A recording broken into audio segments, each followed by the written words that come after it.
And now, today's adventure of Outer Scope 1, The Final Voyage. Oh, why can't we get back to our Earth? Where are we going now? Hey, what's that? Oh, no. We're headed right for it.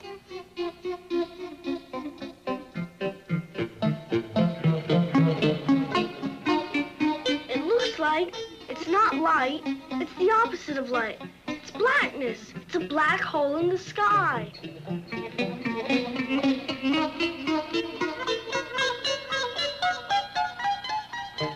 I'm scared. Where are we? It's all blackness. Wait, look at that shape. It's a keyhole. Hey, I know what that is. That's Backland, of course. How don't you do, familiar? I don't get it. But I'm fine, I guess. How are you?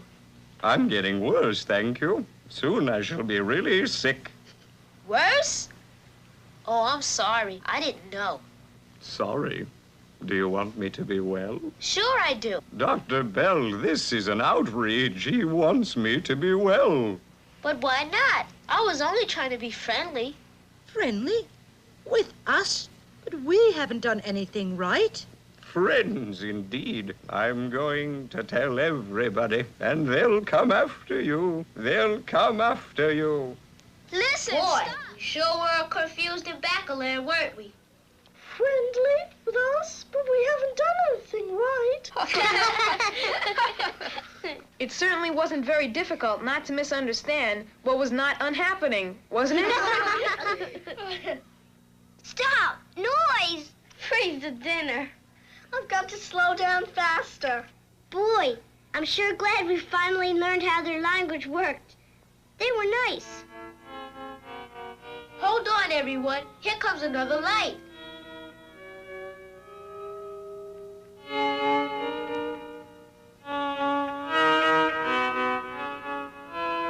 Good heavens, it's Ruris again.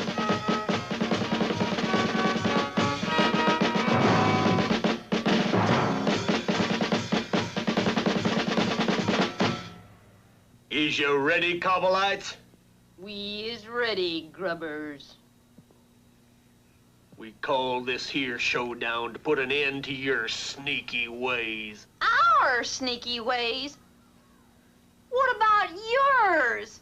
You and your thieving pals has been ruining things around here for years. The tread troopers. What? You calls us tread troopers, does you? Why, you little titter toes. Titter toes? How dare you call me that? You... That old Haygut sure had those critters angry with each other, didn't he? Yeah, and with us, too. Haygut hurries to his hole, dragging the treasures that he stole. Poor old monster. He was so mean just because he didn't think anyone could love such an ugly beast. He was pretty ugly, but in the end, I really thought he was nice. If it hadn't been for Haygut, Outer Scope would have never flown again.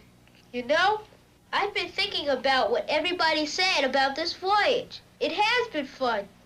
Think of all the things we've learned and the help we've been able to give. Yeah, like in Ruris. If it weren't for us, the Cobblites and Grubbers would still be fighting. And we've learned how easy it is to really understand creatures who are different. Yeah, and how not to be afraid of them, just because they're different. I used to be afraid of almost everything.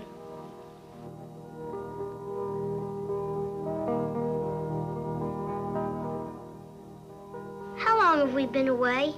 From home? There's no way to tell. There's no such thing as a day. Not out here. Just space. Home. I miss it. It'll be good to be back again. Under the trees. Back in my old backyard. Yeah. I'm ready to go home, too. And I don't think it will be long now. No, I don't either. I just feel sure. Oh, boy. I want to ride my new bike. And we can play baseball, Willie. Baseball! And drink a milkshake. I think I'd like to bake some bread. and see my mom and dad. Mom and Dad.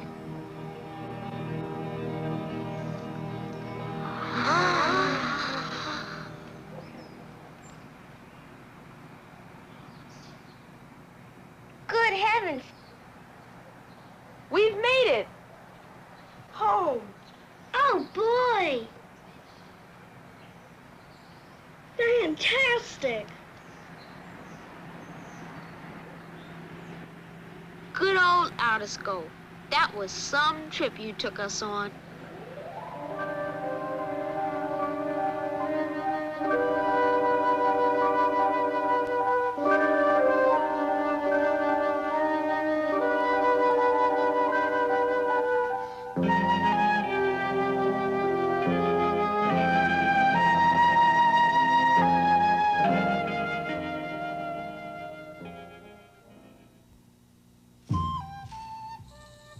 Did you know that long ago and once upon a time?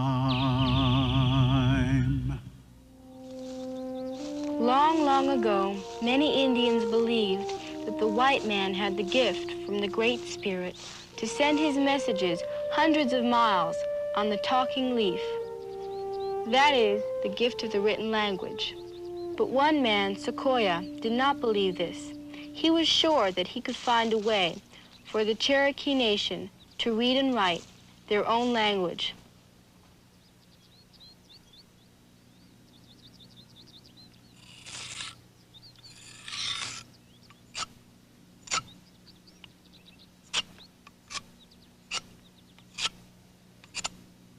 At first, Sequoyah drew a picture for each Cherokee word, but there were thousands of Cherokee words.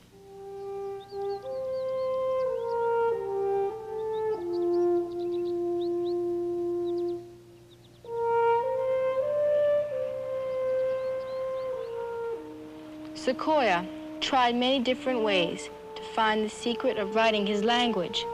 Many years went by, and Sequoyah kept working and trying.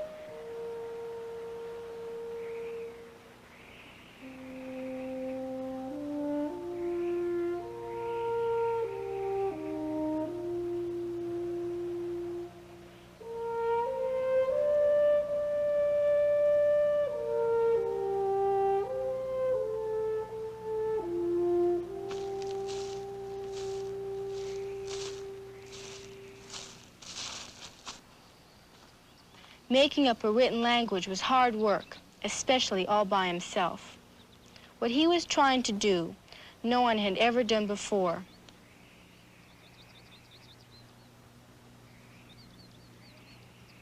Sequoyah also used some of the English alphabet because it looked the same as his, but were simpler.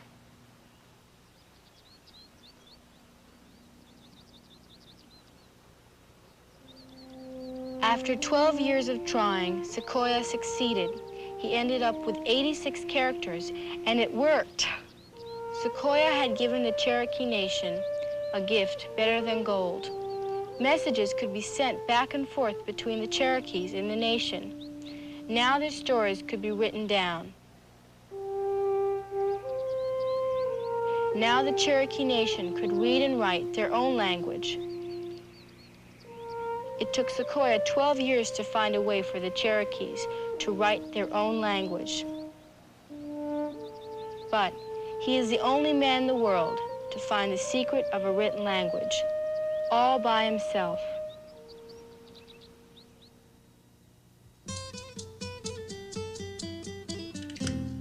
What do you want to be when you grow up?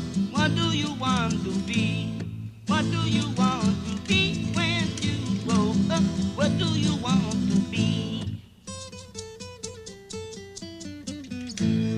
My daddy's name is Salvador Flores. My daddy goes to lots of meetings. He works on papers and types a lot. He's the man who says whether the schools are closed when it snows. Years ago, photographers would come around ask if you'd like to have a family picture taken, and it would cost maybe $1, $1.50.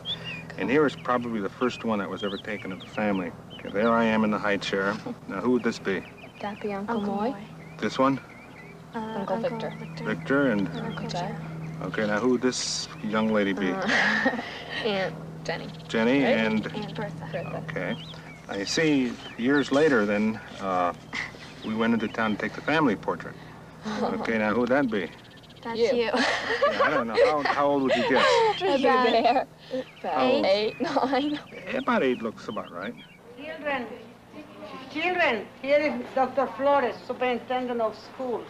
Good morning, boys and girls. Good morning. I wonder if I could walk around and maybe speak with some of you, just a little bit. My father tries to see everything that's wrong in the schools, and he tries to make them better. Eddie, how are you? Fine. Let me ask you a question. When you came to Grant School and you didn't speak English, what did you think? That they thought that just because I was talking in Spanish, that I was talking about them. I see. But has that changed? Yes. So you now have an awful lot of friends in this room? Yes. Very good. Now, Eddie, where are you from? Puerto Rico. Puerto Rico. One of the things my father's done as a teacher was to help other people learn to speak English or Spanish. Let's see, where are you from? Costa Rica. Costa Rica. And let's see, where are you from? Puerto Rico. Puerto Rico. And where are you from? Guatemala. Guatemala. My mother and father came from Mexico, so I learned how to speak Spanish from them. And then I went through an elementary school, just like you boys and girls are at this table, and I learned to speak English. My father goes to meetings, and he goes around and walks around the schools to make sure that they're okay and everything. The programs are coming along. Are they all set? We're all set. We've met with everybody. We're now ordering the last of the supplies that we're going to need, and we'll be in good shape. Where do we stand on bringing some of the kids back into the city? Well, we have about 6, 8 of them on our list. Things look pretty good then? Looks fine. Thank you. Some of the other things that a superintendent worries about, do we have the best teachers? Do we have some of the most attractive and comfortable classrooms around? And this is really one of the main things about being a school superintendent. My father told us a lot about, some of the stories when he was growing up, and how it was really hard for him because he had to get up really early in the morning, and he had to catch a bus, and he had to go to school that day, and he had to also work to help support the family. When I was a kid, we harvested tomatoes, we harvested grapes, we harvested walnuts, and all sorts of other things. Usually